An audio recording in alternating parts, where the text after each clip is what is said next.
ఇప్పుడు నేను చెప్పే ఇన్ఫర్మేషన్ మీకు ఆల్రెడీ తెలిసే ఉంటుంది. కాకపోతే ఎందుకు వచ్చి డౌట్ వచ్చిందంటే చాలామందికి వీసాస్ క్లారిఫికేషన్స్ లేదండి. ఎలా అంటే H1, F1, L1, B1 ఇవన్నీ ఏంటి అని అనుకుంటున్నారు.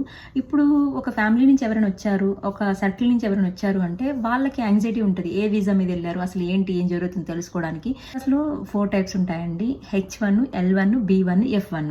H1 వీసా అంటే ఇది తాత్కాలిక వీసా. ఎలా అంటే ఐటీ కానీ, ఇంజనీరింగ్ కానీ, మెడికల్ కానీ, ఫైనాన్స్ కానీ ఎవరైతే ఈ ఉద్యోగాల కోసం ట్రై చేస్తుంటారో వాళ్ళకి ప్రొవైడ్ చేసే visa H1 visa.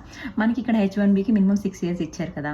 So F1 visa అంటే స్టూడెంట్ వీసా. స్టూడెంట్లు అంటే ఎవరైతే ఇక్కడ కాలేజీలు కానీ, యూనివర్సిటీలు కానీ, స్కూళ్ళల్లో కానీ చదువుకోవడానికి విద్యార్థుల కోసం ప్రొవైడ్ చేసే వీసా అనమాట.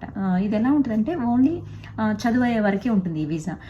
ఇప్పుడు మన F1 వీసా ఇస్తున్నారు కదా, స్టూడెంట్కి 2 years education visa and OPT and stem OPT like 5 years వరకు ఉంటుంది.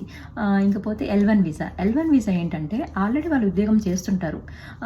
ఫర్ ఎగ్జాంపుల్ హైదరాబాద్లో ఒక కంపెనీ ఉంది. ఆ కంపెనీ నుంచి అమెరికాలో ఉండే కంపెనీ బ్రాంచ్కి వాళ్ళు ఎంప్లాయీని ట్రాన్స్ఫర్ చేయడం కోసం వీసా ప్రొవైడ్ చేస్తారు కదా, ఆ వీసాని L1 వీసా అంటారు. అది ఎలా ఉంటుందంటే దాని కాల పరిమితి ఆ ప్రాజెక్ట్ డ్యూరేషన్ బేస్డ్ ఆన్ వాళ్ళ సర్టెన్ పీరియడ్ వాళ్ళు ప్రొవైడ్ చేస్తారనమాట. ఆ పీరియడ్ వరకు L1 వీసా అప్లికబుల్. L1 మీద వచ్చిన వాళ్ళ ఉద్యోగులు వాళ్ళ వైఫ్స్ కూడా జాబ్ చేసుకోవచ్చు అండి.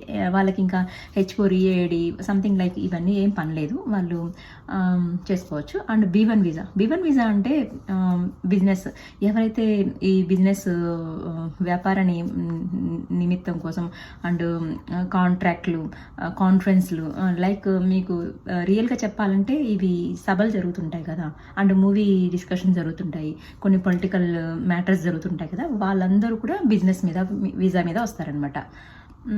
సో ఈ ఇన్ఫర్మేషన్ మీకు యూజ్ అవుతుంది అనుకుంటున్నాను. Thank you for watching.